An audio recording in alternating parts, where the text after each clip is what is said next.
I'll go ahead and call to order this Nelson County Schools tax hearing on September 18th, 2018 at approximately 4:31 p.m. Before we get into the agenda items, I'll just throw out a reminder that Ms. Hanloser, I think, kind of asked me to maybe remind if anybody would like to speak at the tax hearing back towards the back of the room. On my right, it'd be your all's left, is a laptop Chromebook set up for you to sign in, so that way then she's able to then go through the list of those that want to make sure to speak. So with that being said, we'll move into item number 2, which is the presentation of the tax recommendation by Superintendent Bradley.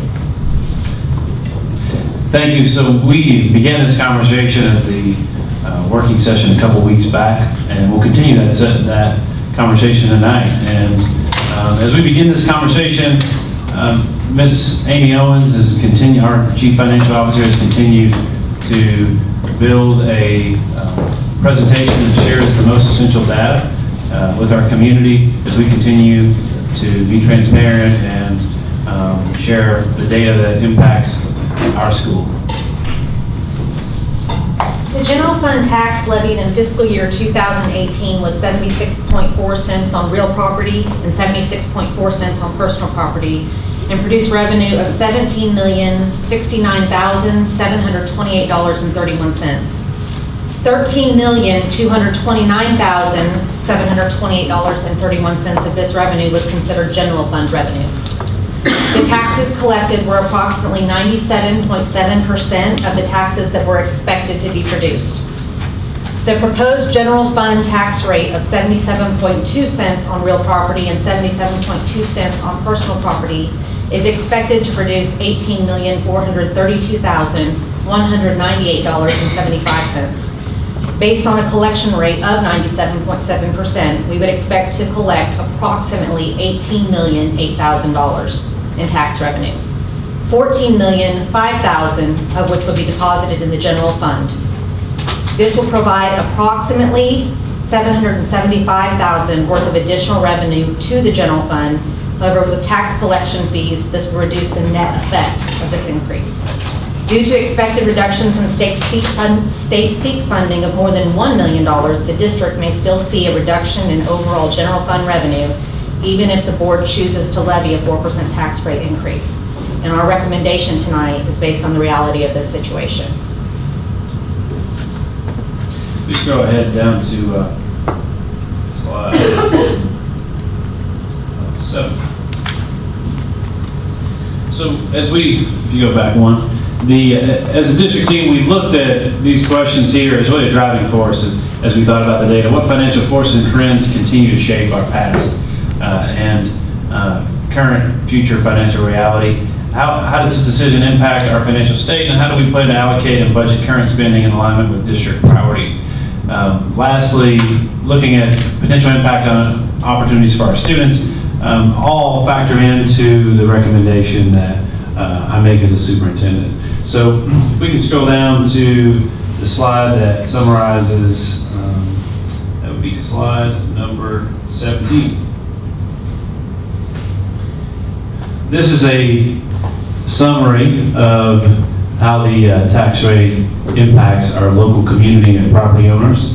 And as you can see there, it's based on a 1%, 2%, 3%, 4% increase in overall revenue. Based on this information and other related information around trends in our district, the superintendent and chief financial officer are recommending that the Nelson County School Board levies a 4% tax revenue increase plus prior year exoneration.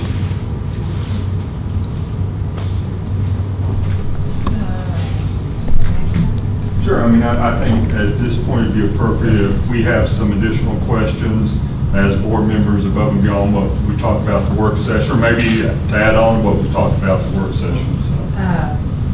Mr. Bradley, you need to explain to everyone what exoneration is.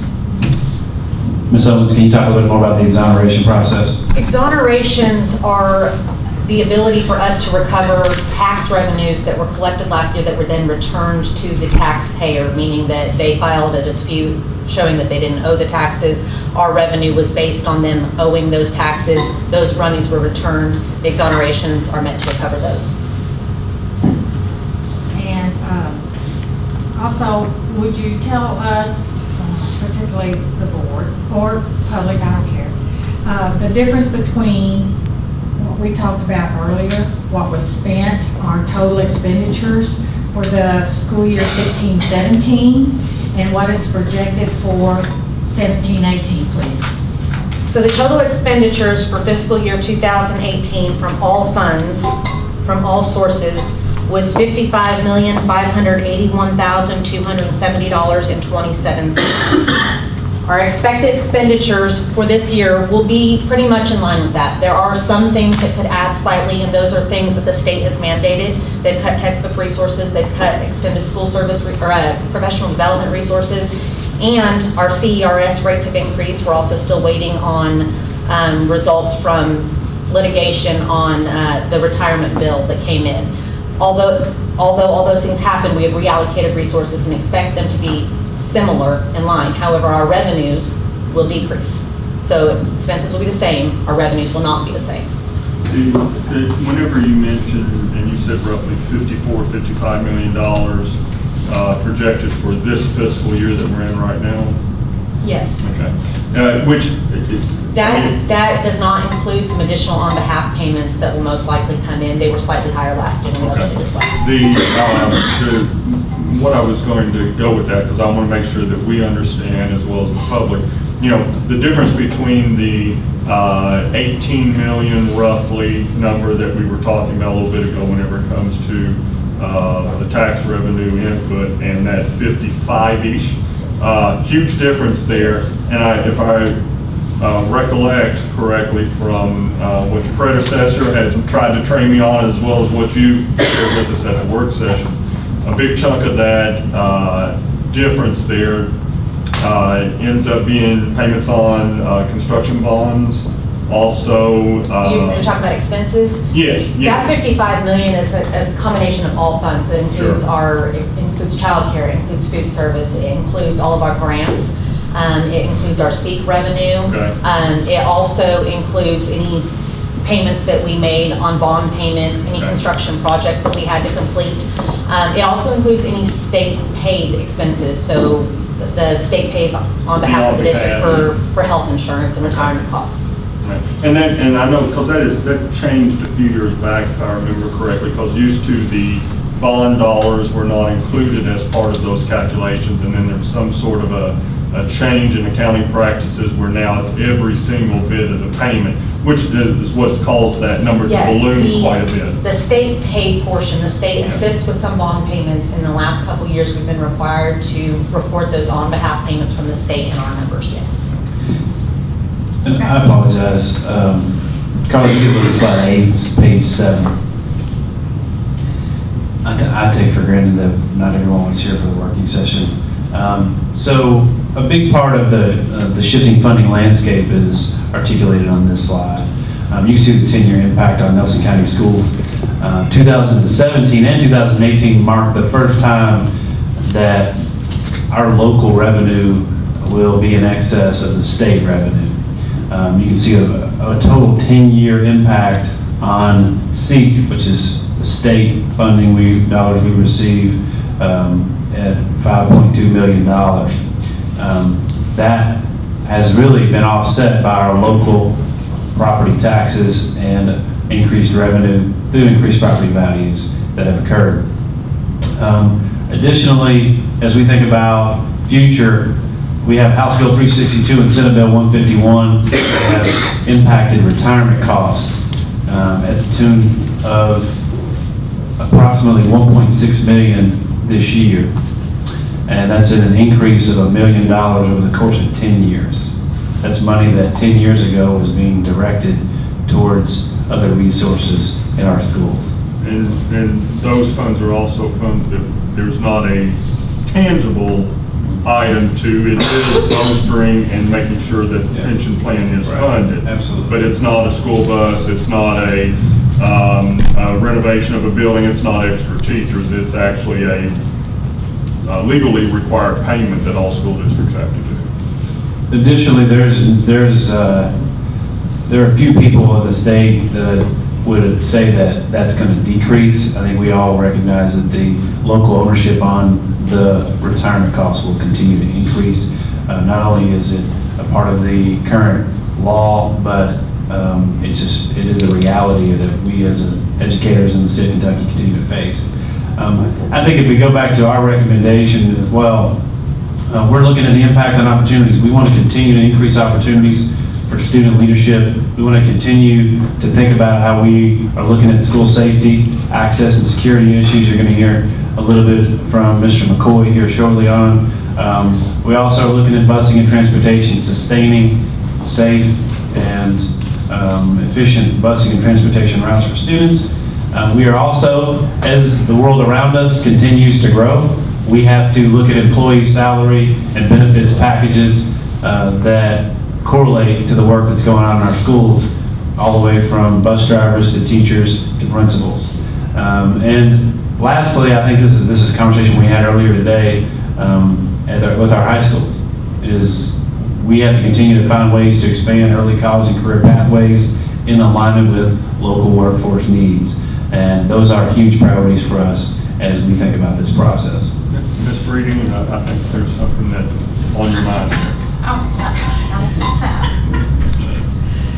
So the total, what we were talking about, it comes to 57, a little over 57.5. If we look at the expected on behalf payments that the amount of over on behalf payments that occurred last year, yes. Yes. Okay.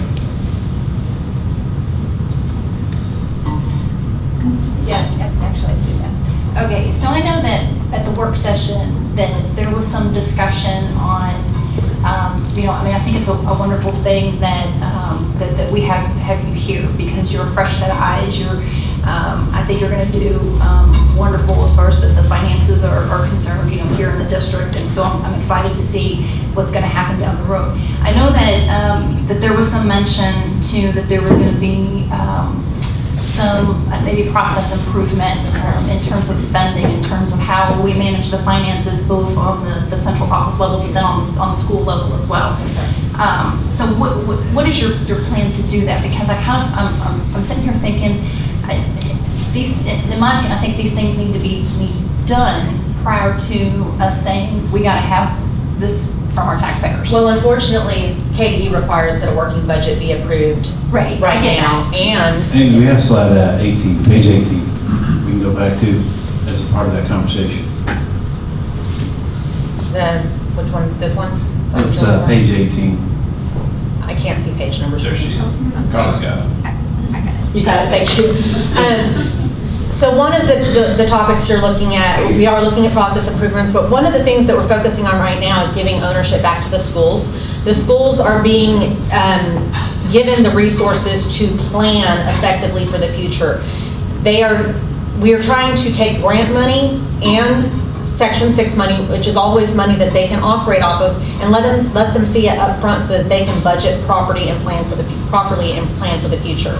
Some of these process improvements are going to take a while. They're getting steps in place so that we can ensure that not only is everybody able to plan for the future, but to plan best for the future vision. And that's kind of what we're looking at there. And yes, I understand your concern, but these expenses are already in place for this year. And these processes right now are being built upon and there to improve, but we still have those expenses already. It's one of those challenges that I think we've all been saddled with, as any local school district is the legislature has decided on certain dates that things have to be done, and or have requested that the Department of Education put in place administrative regulations that say thou shalt do certain things at certain times. And so our first draft budget that was built back in January that we started discussing this budget on was built on no knowledge about what the General Assembly might do during the legislative session. Then of course we have the May draft conversations, which the General Assembly is over by that time. However, We're also still in that trying to build what the budget looks like process. And then honestly, I'll say I've always thought it was extremely odd that school districts have their final budget approved after the start of the fiscal year.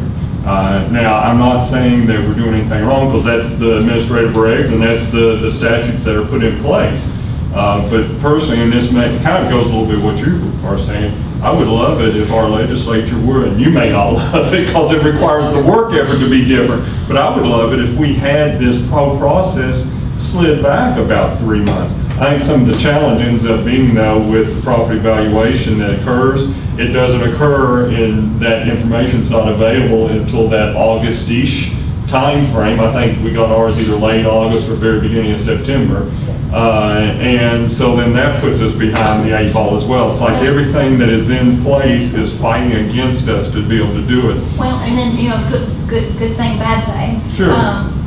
We have a new administration with a new vision, and we have, a new direction that the district is going in, and, you're taking a look at, your words were line by line. And, you're taking a look at that to see where can we, save money when you have, a different set of eyes looking at it, they have a different perspective on it. And so I'm sitting here thinking, I really don't feel like. But it's really not just trimming, it's reallocating back to our students. But that's a whole different, it's just a different way of looking at our finances, which I think is a good thing. It's just hard to kind of sit here and say, this is what our finances look like when we haven't gone through, line by line and looked at it yet. That's going to happen. You said it was going to happen, and I believe that. And it's just, does that make sense? It does, and I completely understand that concern. I will, however, say that I don't envision that our expenses are drastically going to reduce. I think that it's going to give us the ability to put the money back into instruction, which is where it should be.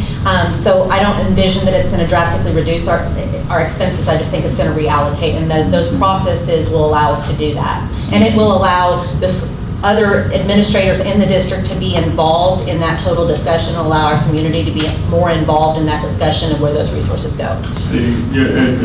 The comment that you just made, that the different set of eyes, I thought something similar, and there's a guy in the very back there that's kind of hiding, he's got his head down low there, that I've tried to listen to very carefully for the past 10 years whenever we've dealt with the annual financial audits, and that it's good that we possibly have someone we partner with for 2 or 3 years, because it allows them each year to dig a little bit deeper, but eventually we get to the point where it's then good to have a different set of eyes. And I think now, having this opportunity with Ms. Owens, coming from a different school district with that set of eyes looking there, possibly we can, well, we stole that knowledge from that other district, and now we're going to have that opportunity for her to look a little bit deeper. The reallocation piece, though, there's always been this misconception too about the energy cost savings. Savings has always been a bad term to use on that. There were the performance bonds that were done for some of that energy avoidance. We did a lot of things, whether it had to do with geothermal, LP, trying to get rid of the propane gas, which I think, do we even have any propane anywhere in the district anymore? One place. I honestly don't know that question. The answer to that, I have to check. Kitchen in New Haven, there we go. I was thinking it was either one place or none. And because we realized that some of that stuff just fluctuates so badly that we've got to somehow be able to be more predictable. Being able to say we've cut energy costs, but we've been able to then reallocate those into other areas. So we've just gotten started here, Ms. Nye. We're all good. It's the crazy drivers, isn't it? No, you're good. So looking at the actual numbers right here, as board members, we're sitting in a very, and this, I dread this meeting every year, because not only are we impacting, students and student achievement, and student learning and growing, but we're also impacting our taxpayers. We're also impacting our taxpayers too. And so if we levy the 4%, we levy the 4%. Yes. Okay. So we're talking that we're going to have an increase in our general fund tax revenue of a little over $700,000. correct. That's general fund only. There will be an additional amount of the expected tax revenue that'll have to go into our building fund. And that's why the total benefit to the general fund is not as high. Okay, can you explain the estimated decrease in overall general fund revenue? Our SEEK funding is expected to reduce. Last year, we were at about just under 14.4 million, and this year we're expecting 13.3 million based on our current 88. And so because we're going to have a reduction of just over $1 million in SEEK funding and only 750,000 net effect for our general fund from tax revenue, if you levy the 4% increase, we will actually have a decrease in the overall general fund budget. But it doesn't necessarily put us in the red, it just gives us that much of a decrease. It does if you consider that our expenses will stay the same, and we dipped into our carry forward budget last year by almost $500,000. So if our expenses stay the same and our revenue decreases, The contingency fund then will have we'll decreased overall. we'll continue to decrease. I apologize. No, There you're was fine. something else you were maybe getting ready to follow up on? No, you're fine. Yeah, and for those, I know, as I look here, there's a lot of folks within the audience that are in the education field, and so a lot of times we throw around things like SEEK. I know, Ms. Berry, sometimes you'll say, well, what's SEEK? Let's make sure to explain it. The SEEK funding formula is really an inverse formula for those that are here that aren't familiar with it, in that in the late 80s, whenever there was a lawsuit by 65, 66 districts, I forget the number, who said, we are not being funded equitably in the Commonwealth. You have a constitutional obligation, legislature, to do it. And that was primarily those poorer districts. And by poorer, I mean the communities that had lower property values, had less property value to be assessed. And so in those districts, and predominantly even today, a lot of those are still Eastern Kentucky districts. Some of the smaller ones, even out in Western Kentucky, where you were from, Fulton Independence one I always think of. And whenever there is less property value locally that can be assessed to help fund local education, then the Commonwealth has to put in more money through SEEK. In converse, whenever there is more property value locally that can be assessed on to fund local education, then the state says, well, we're not going to give you as much money then. And it's one of those that people can argue equity, people can argue equality, fairness. It's the system that we've got is the only way that I can look at it, and it can always be improved, but it is what it is. Going back onto this chart here again a little bit, and I think a lot of times too, and I want to really quickly wrap this up so we have a chance for guest comments. We talk about 4%, and a lot of times people will throw around the terminology of, well, you're raising our taxes 4% every year, which is a misnomer. It's raising the amount of revenue that's coming in 4%, which this is the first year in 10 years of sitting on the board that I've ever seen this happen in Nelson County, to where there is the potential for revenue increase and tax rate go down. And in fact, with the 4% looking across to the far right column, if it was a $100,000 home, it would be an $8 over the course of a year increase, which is about the price of a Polar Pop at Circle K each month, about 80 cents a month, I think. That's correct. Which, again, I'm not making little of that, because that is still funding. Right, because, please don't, because there are people who Sure. are on fixed incomes who Sure. who can't do the Polar Pops because they're on fixed incomes. And I agree on that completely, but I think we've got to make sure that we do keep it in a perspective for, if the state is saying we're not going to be funding you to the level that you need, it's your responsibility locally to then fund the local school districts. We've got to make sure that we're not shortchanging our students across the entire county. And that's the perspective that I bring to it. I know we'll have a little bit more time whenever we get into the regular meeting where we do have the conversation on saying the tax rate. Unless there's something else real major right now, or Ms. Owens or Superintendent Bradley, I'd like to go on and move into the next agenda items. We do have some time if there are any guest comments. Okay? Thank you, Ms. Owens. Let me back up here. So moving on into item 3, student and shareholder engagement, and 3A, which is guest comments. I'll repeat one more time that if there were any folks that maybe did come in during the conversation after the tax hearing had started, at the very back on my right-hand side, there's a little podium area with a laptop where you can sign up to speak if you'd like to. The guest comment policy for the district is any person wishing to address the board may do so by following these rules. Individuals representing themselves are limited to 3 minutes. Individuals representing your group are limited to 5 minutes. Please step up to the microphone, state your name and address, and if you represent a group, state the name of the group you are representing. Ms. Hanloser, do we have any folks signed up? I do. Ms. Ann Armstrong.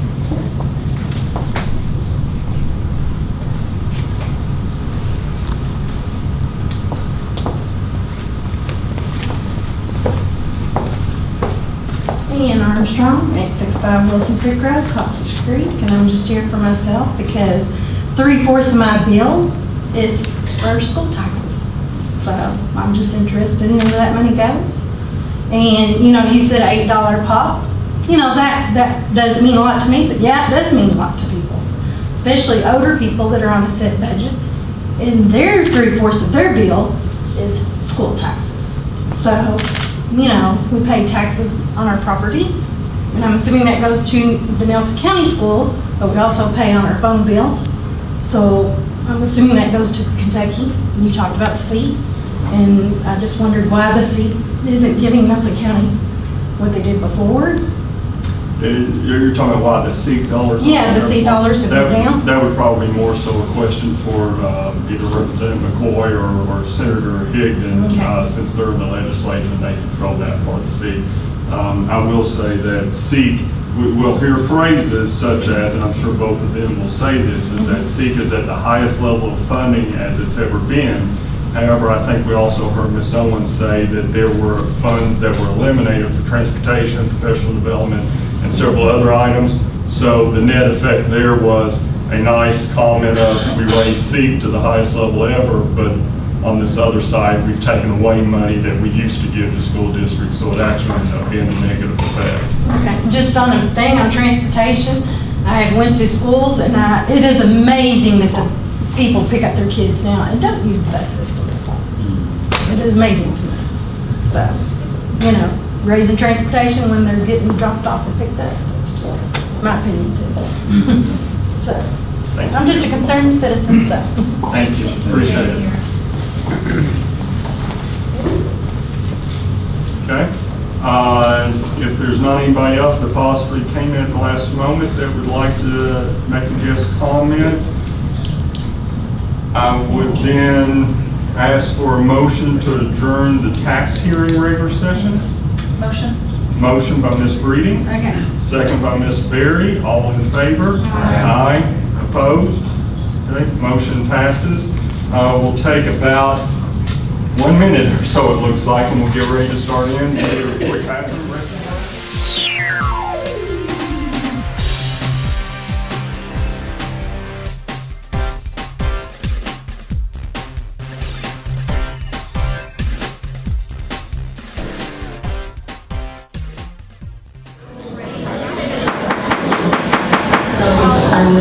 I'll go ahead and call to order this regular session of the Nelson County School Board, September 18th, 2018, at approximately 5:04.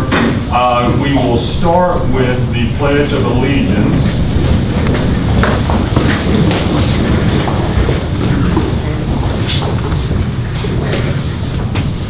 Pledge allegiance to the flag of the United States of America and to the republic for which it stands, one nation, under God, indivisible, with liberty and justice for all.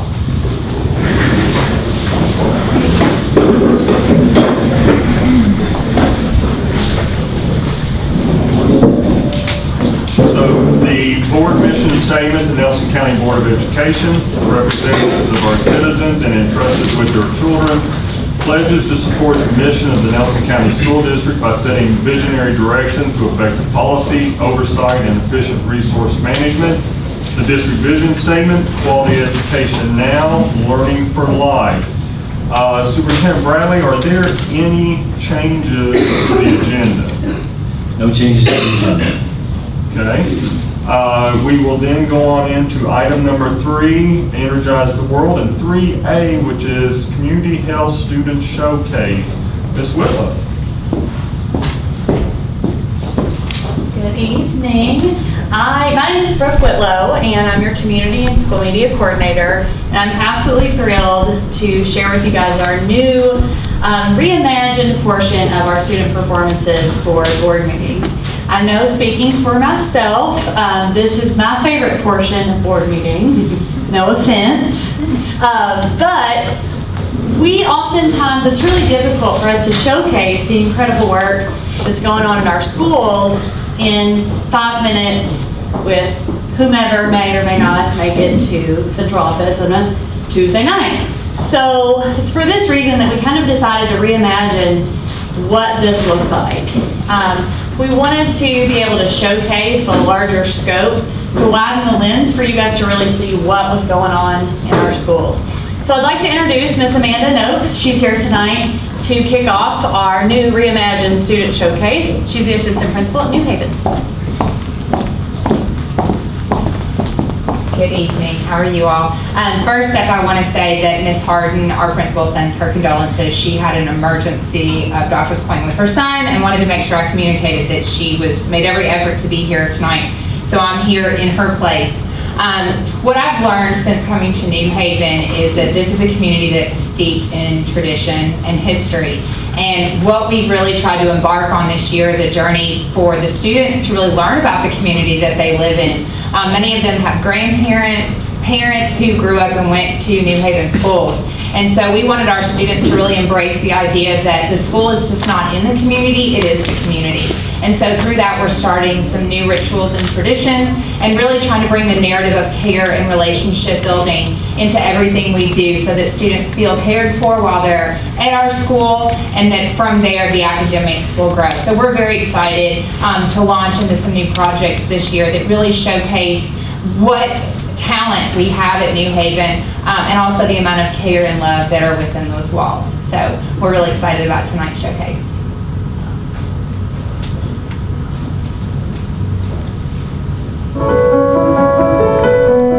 New Haven is so special because I don't know if I would have the same feeling if I was moved to a city.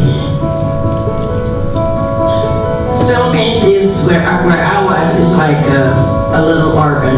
When I came here and we started living here in New Haven, I used to write, oh my gosh, we have to drive half an hour just to see a movie.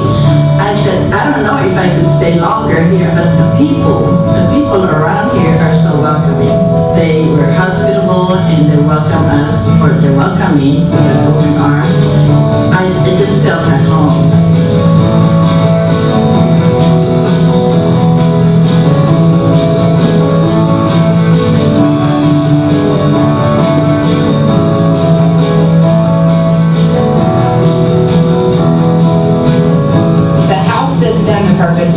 Was to give every student a group that they felt like they belonged to, and an identity through researching New Haven history, naming their house, coming up with a mascot, just another sense of belonging. We know that research shows that relationship building is important to academics, so we wanted to layer in that piece and allow students to mix with students they might not have otherwise been in classes with, form new friendships, relationships, but also create the space and opportunity for staff to have a different role in the lives of the students and build those relationships.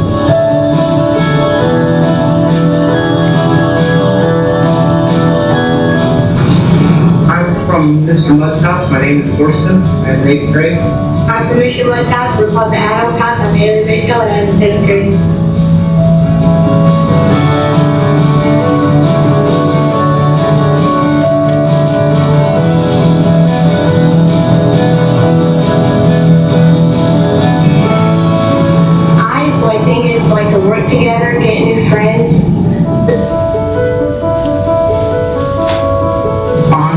other people in your house?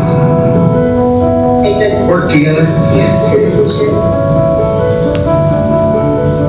That what our kids can do is create some unity, some loyalty to one another within their systems, because we're taking a larger group of kids and putting them in a smaller setting to develop relationships, to develop those social skills that they need to have as they transition on into high school and college.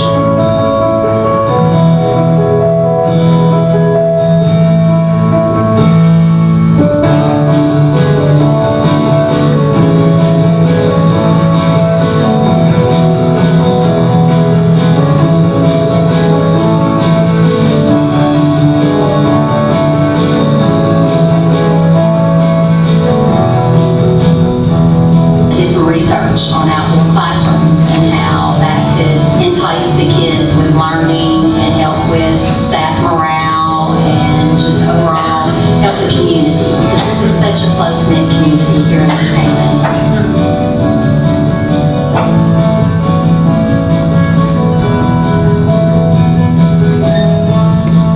And the parents are going to love this.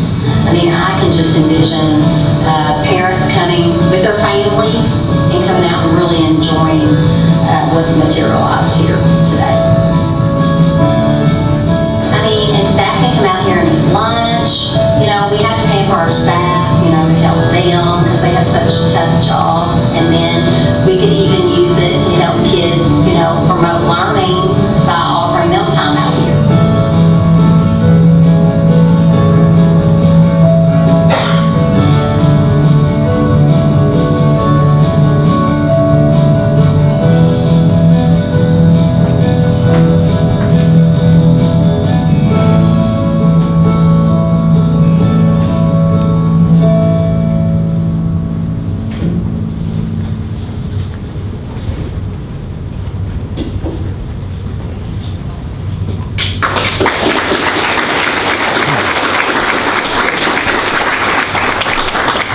Ms. Oaks, Yes.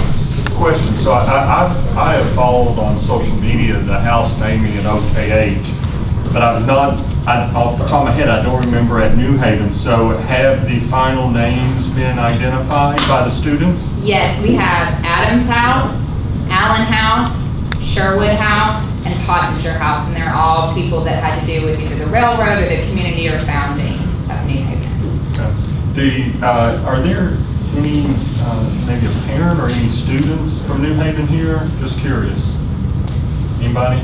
So I'll ask you then, Ms. Noakes. I mean, what's one thing that you've noticed just in the short time? We're only in what, 8th week of school, 7th week, something like that? I mean, what's one thing that you've noticed, pro, con challenges with the house system and what's starting to be done at the New Haven school? It's very difficult to live in a house while you're building it, but we're doing it.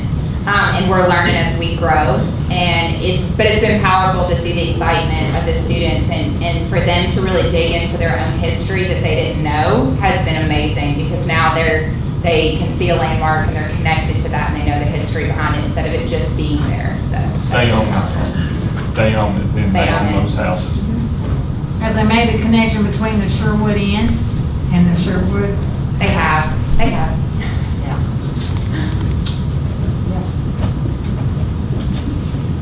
Thank you for that.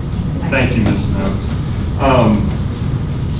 Ms. Whitlow, so you'll probably say humbly behind the scenes that you've not been involved in a lot of this.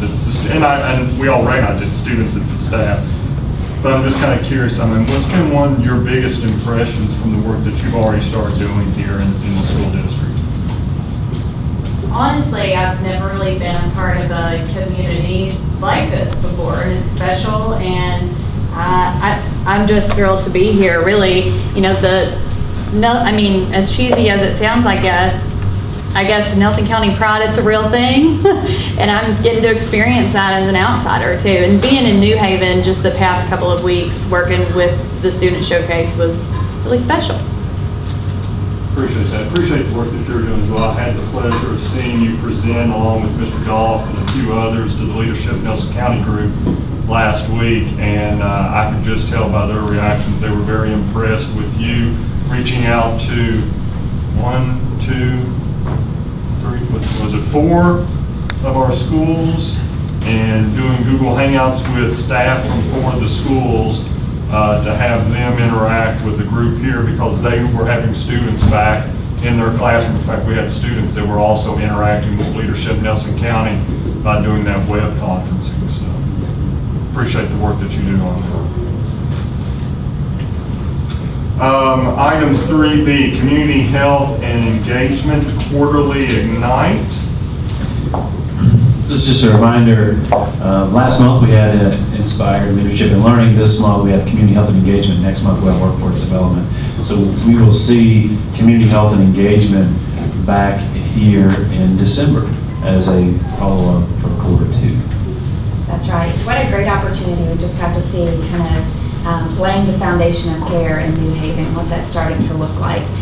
It's my absolute pleasure to come up here and present to you kind of the work that I am leading in our district, and how our leaders across the district are buying into this as we think about the purpose of school, as we take a look at our cultural priorities and how caretaking goes into each one of those, the Nelson County pride, the inspired leaders and learners, and the shared leadership. Let's take a look. Let's dig in. So where are we? Our current reality. What are we looking at this point for caretaking? And it goes into community exploration. Right now, we're trying to gauge the community awareness and build community awareness around caretaking. When you think about workforce development, you think about what that looks like when we're sending prepared students into the workforce. We have to prepare them whole child, everything up to get them to be successful in the next steps. We're trying right now to develop a shared purpose around caretaking. So what does it mean to serve the whole child, the whole family as well? And then beginning to reimagine possible at the community table as we put people first with community health and engagement. And so really, as we go back to the backpack, everything that our students have should go into this backpack. They should leave us with this profile that's really built to go into this workforce and feel success. And so we're looking at 2 main questions as we think about caretaking. What caretaking structures empower students to take ownership of their community? So not just how are they a part of the community, but how do we empower them to take ownership of that? There's a skill set in that. There's a level of heart that goes into that. And then how do we define caretaking experiences for our community of leaders and leaders and learners? How are we defining that? We're digging into that. We want to make sure that we're providing caretaking experiences in that backpack, but what does that look like? And so that's what we're digging into. And again, it just builds into that backpack, that profile and backpack. And so where are some of our priorities here? So how are we going to do this? So I think about our values, and I think about where are we starting? We start with, we're a united family. So if you take a look at that, it says we have a shared expectation to care for every student, parent, and staff member in Nelson County Schools. What is our level of commitment to that? We should have a commitment to care for every kid and their families. We are committed to connecting people to people. So one of the most powerful things you can do with a school, we used to say about building relationships, but really it's about connecting people to people. So we're learning together, we're celebrating together, we're struggling together, but we're together. It provides a sense of belonging to every individual. And then we create together. We create powerful experiences in that. And so that's where we're looking at going. And you notice that we have the community table at the bottom, and we have that real, the putting people first is that second step as we go into the next step of creating workforce development opportunities, student leadership. It is really about the whole school, whole community, whole child. So again, going into the how-tos, how do we lay a foundation of care? How do we do these things?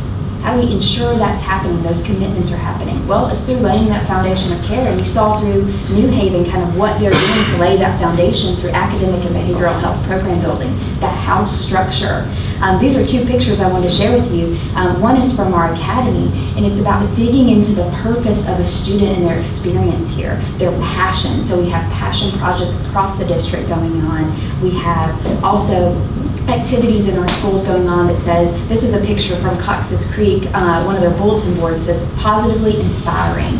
And it captures, you can't really see on there, what are the gifts that each one of our kids are bringing to the table. And so it says, one of them says, I can do amazing things. We have one of our students write, I can do amazing things. And it says, I can on each one of those. Having kids identify their gifts. Also, the Thomas Nelson has the gift showcase, and allowing kids to show their gifts, show how that contributes to the purpose of school and what their future will look like. Also in that laying the foundation of care, it's the physical health and wellness. It's our partnership with Healthy Kids Clinic through the Cumberland Medical Center. It's providing our school nurses in our schools, because if our kids aren't here, they're not learning. And when they're sick, and we need to provide for the wellness, again, it goes to that whole child approach. And then again, you will hear me say it a million times, connecting people to people. How are we doing that? Through peer support? How are we doing that through adult support? Next, as we think about it, is interconnected systems of care. So we're laying the foundation of care, and we're interconnecting systems. So if you think about these people and how they're working together, so what is the role of the school counselor and the principal and the school psych and the school nurses, and how are they functioning as one piece? So defining their roles. I think about, in this picture, the 5,000 hearts that enter, almost 5,000 hearts that enter our school district every day, and how are we treating them? And our level of care and what we're committing to them. That's 5,000 beating hearts. How are we reaching that beating heart? How are we interconnecting those systems work together? To create, you see in red, some of the programs that will require, as we explore this, interconnected systems, as we explore alternative education models. What does that look like? What can that look like to support the needs of our most vulnerable students? Restorative care. When a student makes a decision that may be not our proudest moment, but how do we restore them to our community? When they make a bad decision, they often harm the community, and we have to restore the community for them to be accepted back into the community and to feel accepted. How are we doing that? It causes an interconnected system the system must be put in place. And then as we look at our community pride book and building that community pride book goes into our commitments of care to our students. In addition, their covenants to us that they promise to, and they promise to care for their community themselves. Together, we can do this, and that's how the interconnected system works, is together we can. And then, safe community-centered schools. This is our provision to our schools. It's our basic foundation that they come to our schools and feel safe. And so actually, I'm gonna share the podium with somebody that I kind of like. DJ McCoy is gonna come on up. Good evening. This is the first time I've got to speak to you guys. And of course, you've met my wife and you met my daughter last meeting. She provided the acoustics. She gets that from her mama. At any rate. So I too, just like Ms. Noakes, am living in a house while I'm building it. It's fun and exciting, but it's also challenging, but I love those challenges. It's starting all over. I'm having to learn new things. Dealing with kids is much more different than dealing with adults, but it is rewarding. Some of the priorities that I have as I try to spearhead what a safe, community-centered school looks like. First off, be present in the hallways. Number one, I want the kids to see me. I want the kids to know me. But more importantly, I want to build relationships with those kids. And it's much more than just building a relationship. It's an investment in that relationship building so that even when I'm not there, I'm still there.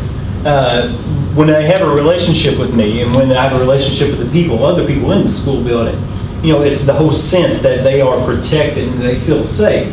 I kind of liken it to if something happens at your home and you cannot lock your front door, it's difficult to sleep at night, even though you know no one is ever coming up, and unlike you have the discomfort.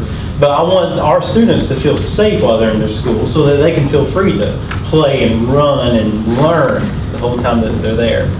Also, in building secure access points, that's going to be a long process. We're looking at some interesting things. I think you guys, even before I was here, were looking at the possibilities and things.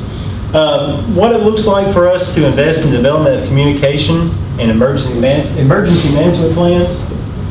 When I first started, we are going over our emergency management plans and revamping it completely. I felt as though they need to be a little more thorough and encompass many more avenues just to protect ourselves and to protect our schools and our principals. It's a long process. It's going to take probably until the beginning of next school year because we are using stakeholders such as our community members and our first responders. And speaking of along with the emergency management plans, not just the big paper packet that we have. I also want to look at, what do we do? What's our goal? What does it look like whenever we have students who have issues like drug issues in our school? Well, first we've got to do what we can to prevent those issues. Second, we need to deal with the issues when they do come. But third, we need to try to give them help. And I think Ms. McCoy is also looking at programs or giving programs to those students so that when they do have issues, they have a resource so that they can seek help so that they don't do it again in the future. And finally, partnering with first responders. We've done a couple of good things, and I think it's going to grow even more.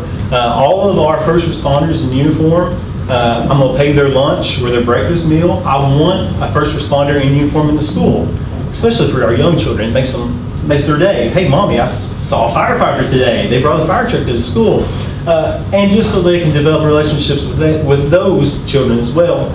If you have someone like that in our school, of course our school is going to feel safer. Our kids are going to be happier and they're going to learn more, and that's exactly what we want. And it also gives that added security as well. So with that being said, unless you have any questions. Excellent. Ms. McCoy? And so just to kind of wrap up, and then I get to the fun stuff, I just want to reiterate, I want to show you some pictures of caregiving and what kind of community health engagement togetherness we can. This is Josh DeWar, he's dressed up as a bee. And he said, I'll do anything to make sure these kids know how I care for them. He's energizing, he's giving an energy award, and he's showing what it means to belong to a community and show value to that. This is Mickey Rogers in the right picture, and this is our opportunity. We'll meet monthly. I meet tri-weekly with our counselors, psychologists, and Frisky coordinators, but monthly we will meet as a whole team to think about how we build this interconnected system, and that's her sharing, her and Angie Chandler and Stephanie Harrison are sharing how they're working in a community-centered approach in the Bloomfield schools. And then this is a Thomas Nelson student on our left as she thinks about how are we giving gratitude to our houses, so going back to the house structure and a sense of belonging.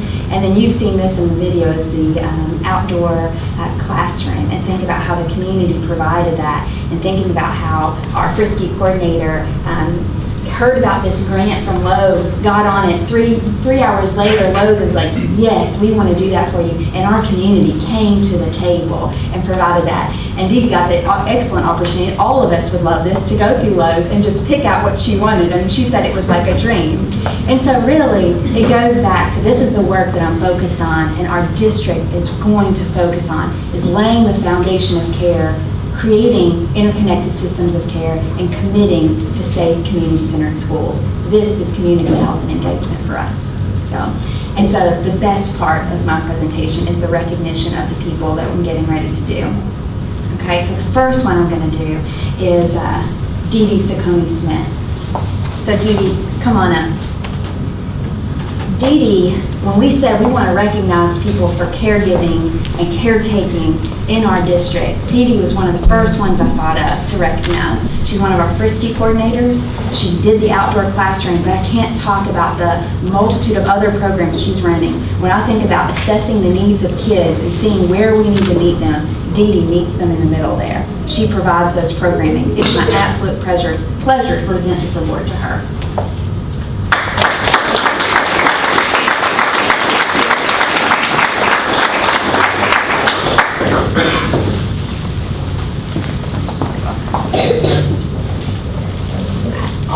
Dee wants to make sure Lowe's gets some Yes. credit. I wish I would put the picture of the Lowe's gals and gals and guys. Right. They were awesome. They were awesome. They did come and take, they supported us. They were there. They took, they provided all the labor, and they also did it on their own time. I mean, they, you know, it wasn't like they were being paid for that work. That was their volunteer time to come and assemble all of this for us. They were incredible. Thank you, Dee Dee, for that reminder. The next one I want to, this is nice for me. She's a fellow colleague, fellow school counselor to get to recognize, and I'm going to pass the torch to Miss Smith to get to call her up. Good evening. I have had the pleasure of knowing Mickey Rogers now for going on 3 years at Bloomfield Elementary School. Mickey, over that time, I have learned that she is very dedicated, hardworking. She is outgoing, especially when she has Mountain Dew in front of her. We try to limit that to Friday only. And she's very passionate about the work and things that she does at our school and with our students. Ms. Rogers has also been an integral part to Nelson County as well. She has served on the crisis management team. She has also served as a mentor to many of the counselors that are new in our district. And she's also helped countless schools working on their schedule in order to make things right for their students and to meet their needs. So it is my pleasure to introduce Ms. Mickey Rogers.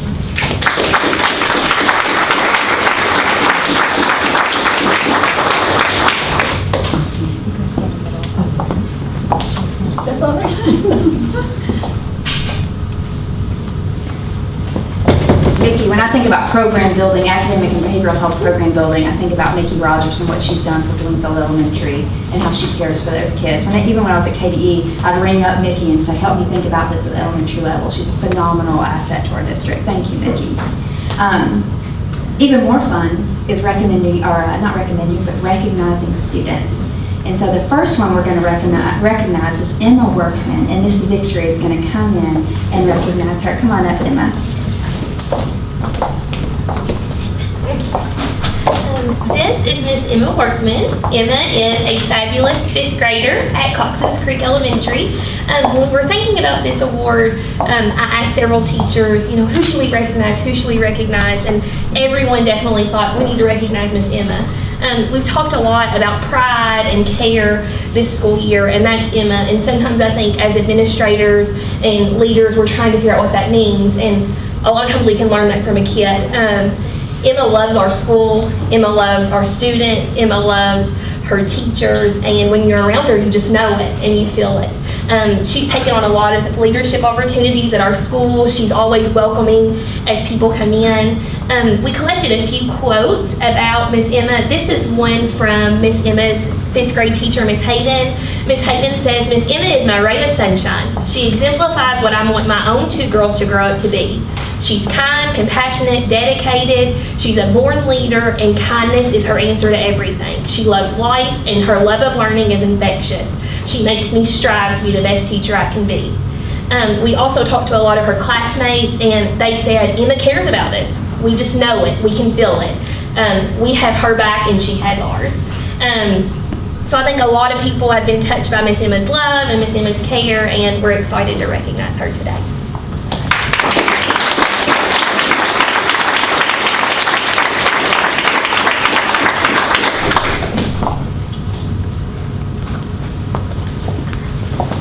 I have to tell the story just because it's so touching. Is I knew the love that other students felt from Emma when I go in there to hand her the invitation to come tonight, and she kind of tears up, but then all of her other classmates teared up, and then her teacher tears up, and then Miss Victory tears up, and then I tear up, and we're just so emotional. We're an emotional mess over there just because we're so excited for her, and you just could see the love that she pours out from her classmates. It was pretty awesome to see and experience. One of my best days, I'd say. The next student we're going to recognize is Mr. Dalton Devine, and I'm going to let Miss Case come up and tell about him. Dalton, do you want to join us?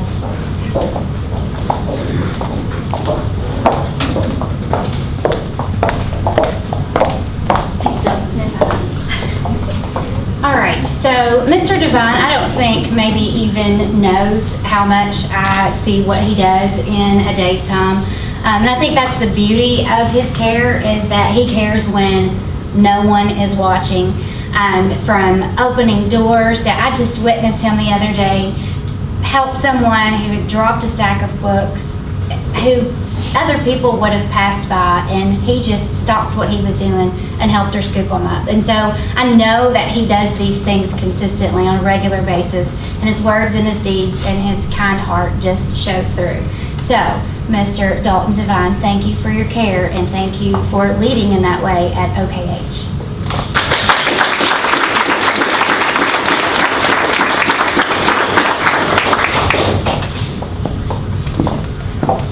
Dalton is the son of one of our school psychologists, so it warms my heart to think about her input into our district as well, and how she's preparing her son and her daughter to both be contributing caretakers to our district. So it's just an awesome experience to get to work one of our school sites and their child. So thank you for this opportunity, Board. Thank you. I think you may have gotten a few of us too there, Miss McCoy, whenever you were talking about Miss Emma. I'm sitting there going, please don't cry. You've got some great folks here in our district. We appreciate everything that they do.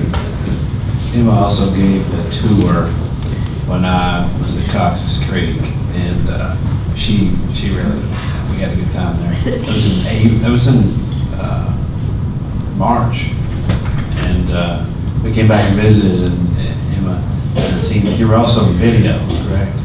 The video. What is a superintendent video? Yeah. You're one of. So what was your answer, Emma? Do you remember? No. No, I would. Something ridiculous is all I It was a great video, though. I know where I've seen you from. It's the video. I love that video. Awesome job there. And thank you for putting up with Mr. Bradley. We'll move on to item number 4, operations consent agenda. And I will say for the parents, for Emma, for Dalton, any of you that if you've got homework, if you've got a practice to get to, please feel free at any time if you need to slip out. But you're welcome to hang out for the evening too, okay? Maybe you can talk mom into an extra blizzard or something at DT for the recognition. Item number 4, operations consent agenda. We've got 4A, information personnel actions, 4B, treasurer's report, 4C, bills and claims, D, monthly financial report, E, balancing sheet, F, leaves of absence, G, minutes from previous meeting, H, overnight out-of-state trips, I, fundraiser request, J, Head Start full utilization, memorandum of agreement, and K, the board training approval. These were all part of our board packet that we've had some time to review. If there aren't any questions or anything, we would need a motion. I got a question. Okay. It's not ugly or anything. I just want the Head Start full utilization. Pronounce it. Utilization. Thank you. That's usually been brought up before. I mean, it's usually hadn't been added to a consent. Could we get a explanation of that, please? Yeah, the explanation is we've just moved to, when we discussed it at the working sessions, without question, we just add them to the consent agenda.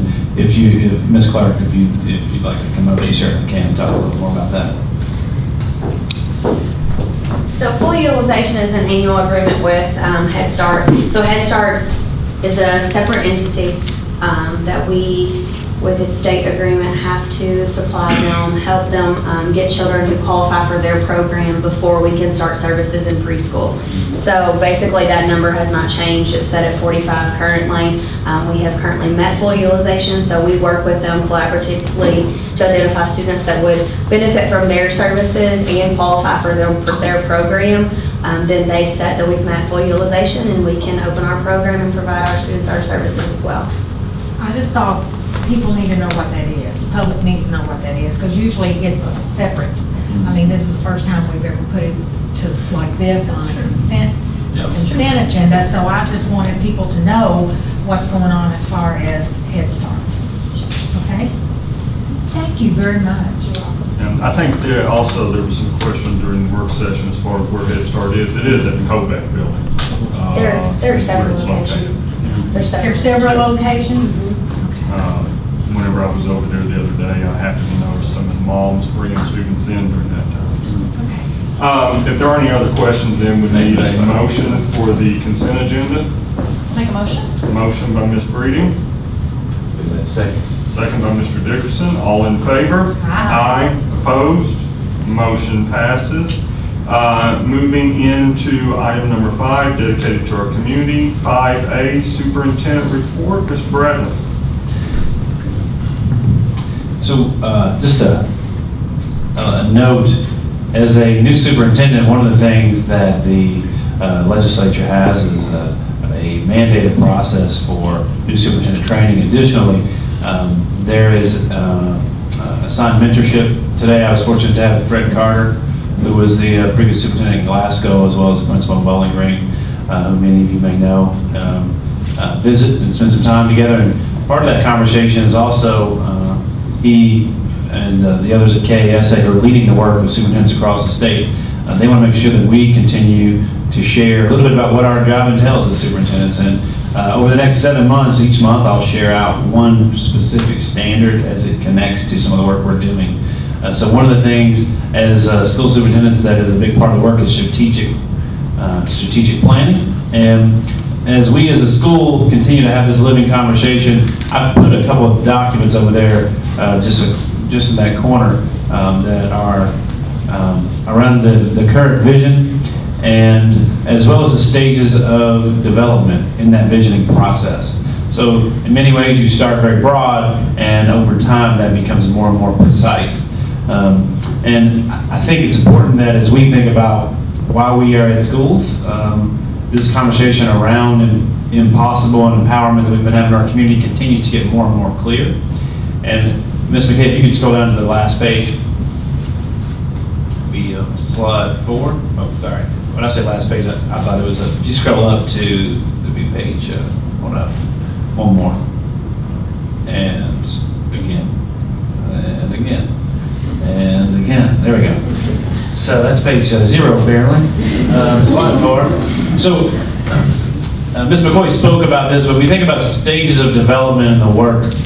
In March of 2018, I presented to the board a conversation around community-centered schools. It was a very big conversation with a variety of goals.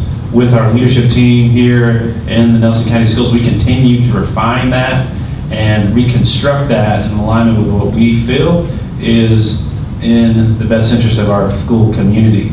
So this is going to continue to be more and more refined over time. You can see some big goals at the bottom as they relate to our core values and the work from our directors in our schools. And at the top, really a process to continue to develop and be more precise in what that looks like in Nelson County Schools. As a superintendent, I think every day that as Ms. McCoy talked about 5,000 beating hearts, that's absolutely true when you add the adults into the mix. And as we think about that process, we have to respect the gifts that people in our community bring, and this really is an ongoing process that will not end. And this is a document you'll continue to see, and I just want to share that with you today. As community members, feel free to grab a copy. This is also to be found on the blog at ncspride.blogspot.com. Before you leave this, so Carl, it's my turn if I can. Can you go down one? So right now, right there. Yeah. So, one thing that I have learned during the short tenure so far of Mr. Bradley and some of the leaders that he's brought on board here is trying to take care of each other. And I just want to take a moment, so if I can, I'd like to share 2 pieces of gratitude. One, Mr. Dickerson, and don't look surprised. One of the things that I think always makes a good board team is we have people that have different pieces that bring to the table.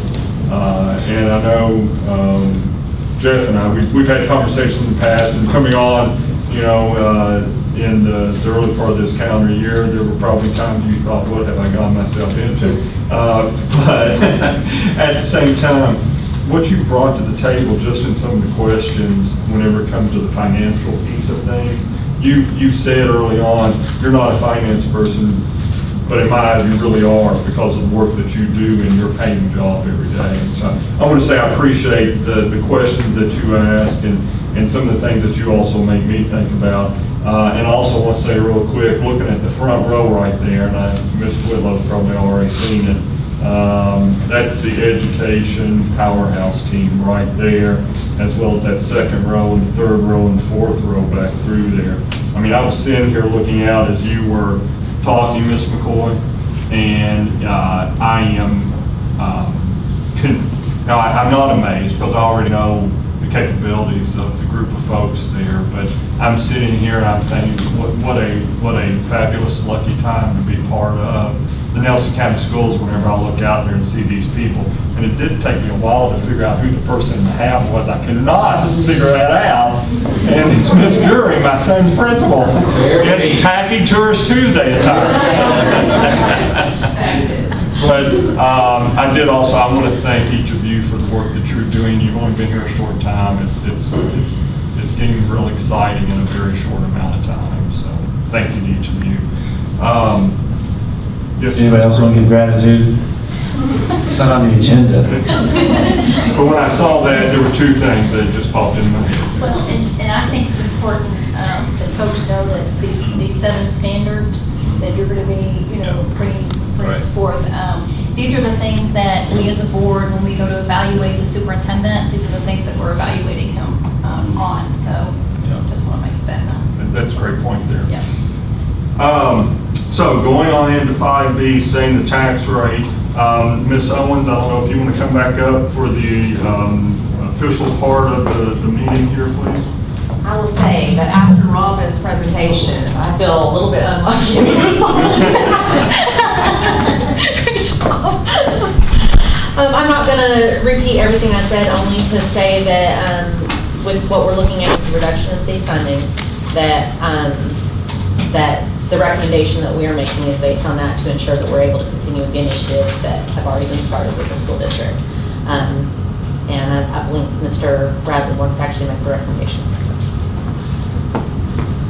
Yeah, so there'll be an estimated $1 million reduction in SIG funding due to increased local property assessment and reduction in fiscal 2018 average daily attendance rates.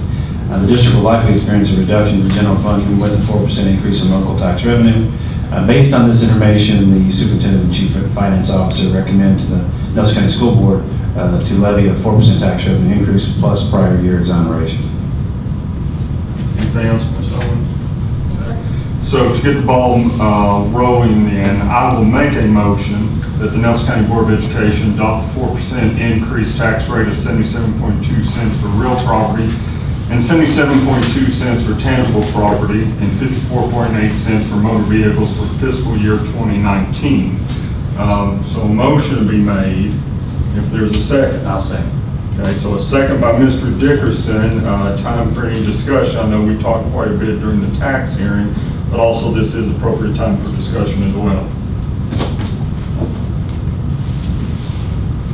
Okay. First thing, the only thing concerns me, 2 things, and I've said this, and you all know this, I care about our teachers too. I've heard everything from administrators to students, and while that's fine, I love it. I've made no secret about how I feel about teachers being taken care of too, if we're talking about people.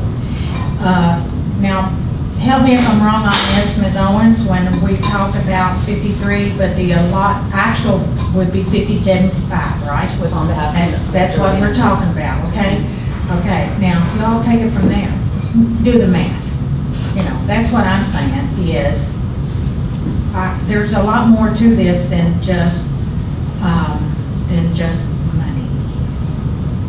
I think we need to care about all the components in this deal, not just one thing. And my main problem is everything has not been encompassed. There could be other, since this is not set in stone and no budget is set in stone until the state tells you you have to do it. We have to send that budget in, right? We start on January, and then we send it in by We will send it in by the end of this month, will be our Yes. final working budget. final working budget. What you approved tonight. Yes, so that's the only thing I'm thinking of is the 57.5, so go whatever. So I think where you're going with that is I think historically, at least since I've been here, I don't know what it was prior to me being on the board, we have, at least the way it was presented to us, that there was something very specific, that we were going to do, as it relates to the money. I mean, with any kind of an increase, and we've said, okay, well, we're going to allot this amount of dollars for this. We're going to do, it was, last year we did the same thing. And there's really nothing, there's nothing specific that says we're going to allocate X amount of dollars to this thing and X amount of dollars to that, which I think makes it a little bit different this year versus at least years past that I've been on board. I think the one difference is to prevent them go backwards. I know. There's no overage. Yeah. And you are correct. I mean, I can, as you said, it's probably been, the first year that we did in computing devices, which has probably been 7 years ago, 8 years ago. 6 or 7. I'm looking back there to Mr. Morgan, our CIO, on that. I remember that year, Mr. Hawkins-Smith and former Superintendent Orr, as part of the tax revenue conversation, we recognized that we had at that time, I think it was 70% of our computing devices in the district, including teacher devices, were 5 years old or older, and the next year it would be up to 90% or something in that ballpark. And so at that time, part of that tax revenue piece was specifically to go towards addressing some of those needs. I'll call it infrastructure. It's not brick and mortar, but it's part of the infrastructure of the school district. I think that's a little bit of what you're getting at there, is there's not something specific that this tax revenue piece is earmarked toward. And of course, the counter on that would be the fact that the legislature has reduced funding and other. I completely get it and understand. And, then I look at the taxpayers, and I think, you look at the difference between 4% and 3%, and they're going to get, an $8 hit per 100,000 if we levied 4% versus just a $1 hit, per 100,000. And that to me is a pretty steep jump, especially with, when you have folks out there who are on fixed incomes, and, they're not going to be making any more money. They're on a fixed income. And, my mom was one of them. Right. And so, I'm sorry, go ahead. No, so it just, it's a tough call. It is. And, And it is every single year whenever we get to this point. At some point, I would love for us to be able to get in, and this again is the first year I think we've started to move toward that, get to where, because of local property values, we don't even have to have the conversation as far as a tax revenue increase. I'll say a rate increase, that would probably be the right term there. But that the revenue automatically is more. Our biggest challenge, and I've said this before, and I hate it because it sounds like a soapbox, if we as local communities want to stop having this conversation, we've got to set higher expectations for those that are in the state legislature. Because whenever they do the funky money game of, it's the highest seat has ever been, and then over here on the side, they're taking away millions of dollars in transportation funding, millions of dollars in PD funding, and yet still expecting the same or more to be done by our local schools, by our teachers that we say we value. Even like it was several years ago where they forced, and I'm saying they, the legislature forced a salary increase on every local school board. Definitely, teachers are worth it. No question there at all. But they forced it and didn't provide the money. And what happened there is it forced it down on us as local communities. So until we as communities start looking at our state representative, our state senators, whoever they might be, wherever we live, and say, we expect more out of you, so that we're not having to take care of these issues at the local level, we've got to do something. And again, you know, I made the comment, if right now, if we were to have conversations with Representative McCoy or Senator Higdon, I've got a lot of respect for Senator Higdon. Both of them would probably say, and part of their statement is, SEEK is at the highest level it's ever been. Adjusted for inflation compared to 2008, it's not. It's lower if you do that math. But also at the same time, they won't say, well, we cut funding in these other areas that you're now having to make up. And again, that's my soapbox there on that piece, and I hate to make it sound like I'm bitter there, but I am, because we're supposed to be funding education fully in this Commonwealth, and our legislature's deciding not to. We give over 13 billion, that's billion with a B, boy, dollars worth of tax breaks every year to outside interests. That's more than we take in as a state in revenue. And then they cannot find the additional funds to take care of professional development for our public school teachers. That's a problem. That's on us locally. I would say something, but, you know, when you do away with, this is, in my opinion, when you do away with the master's program, you're gonna have problems. Because the master's lead on to for teachers to gain that experience, to gain those classes, to look ahead for the next, to make our kids more aware that they know exactly what they're talking about in the subject for which they are teaching. I'm with you. I have a problem with a lot of it. But there's nothing we can do unless you know, the bottom line is vote. November 6th. That's the bottom line. And that doesn't say who for, it's just who do it. So there's my soapbox.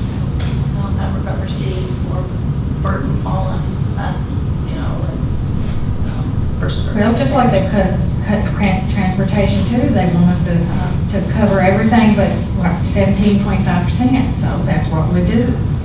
You know, we pretty well got that figured out, I think, I hope. But there's too many things that's left that's, you know. I broke mine again. Okay. So. I'll try not to break yours, okay? Please don't. I won't be able to see anything. Is there any more discussion? There was a motion and a second on the recommended motion that I made the motion, Mr. Dickerson seconded. Any other comments? Okay, so then I'll call for a vote on the motion. Those in favor? Aye. Aye. Okay, so I hear 3 ayes. Ms. Dye, Mr. Dickerson, myself, nays? Nay. Nay. I hear 2 nays. Ms. Breeding, Ms. Berry, motion passes. Moving on to item 5C, the working budget. Ms. Owen? Sir. Okay. Every year in September, the board is required to review the working budget for the current fiscal year. Once approved, this budget is submitted to KDE and becomes our final budget for the year. The budget that is approved is a direct representation of the values this district holds dear.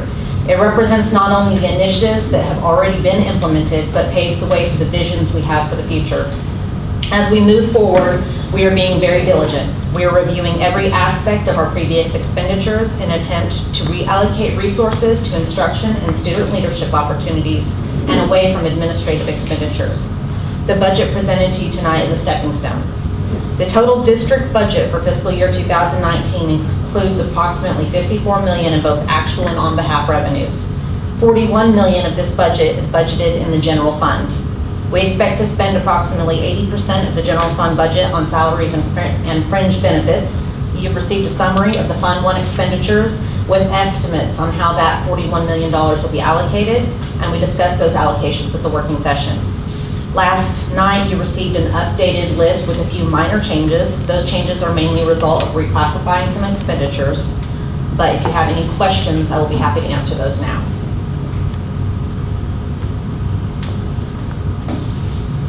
So this budget as presented is the one that was based off of the May working, which was based off of, or the May draft, which was based off the January draft.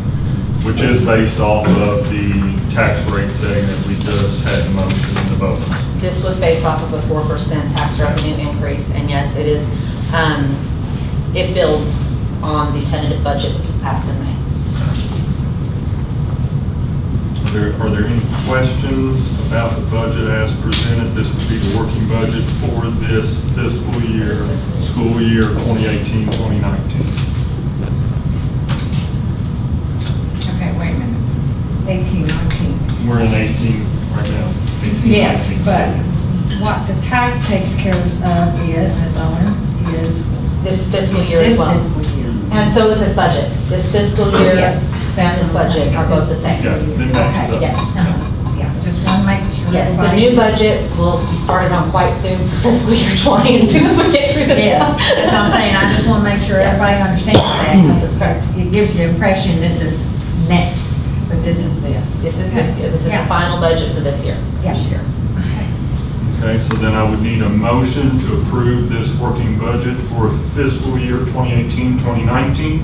I'll make that motion. Motion by Ms. Dye, Second. second by Mr. Dickerson. All in favor? Aye. Opposed? Motion passes. Ms. Owens, appreciate your work on this. You know, and something, as we work forward, it sounds like maybe tomorrow, after you've got your breather and your morning coffee, you're already going to be thinking about the next time, you know, as we start having these discussions into the later part of this calendar year and then into January with that first draft, is I think trying to make sure that we as a board team, and as a district are trying to educate the public much better on this entire process. We've done it every year. It happens the same way every year. But if you're not involved in K-12 on a daily basis, it's easy for it to get lost in just the mixture of what I'll call life. I'm very excited about the budget aspects for fiscal year 20. There's already been a lot of discussion on how we can involve more stakeholders in the conversation.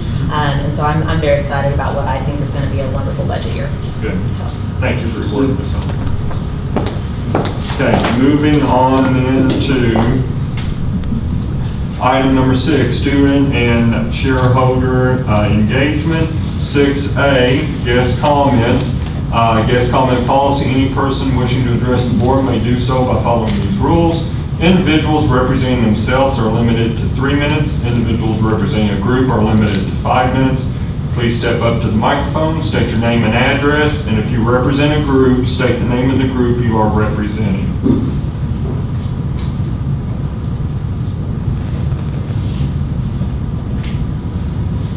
Okay, then moving on into item 7 then, a motion to adjourn the regular session. Motion. Motion by Ms. Berry. Second. Second by Ms. Breeding. All in favor? Aye. Opposed?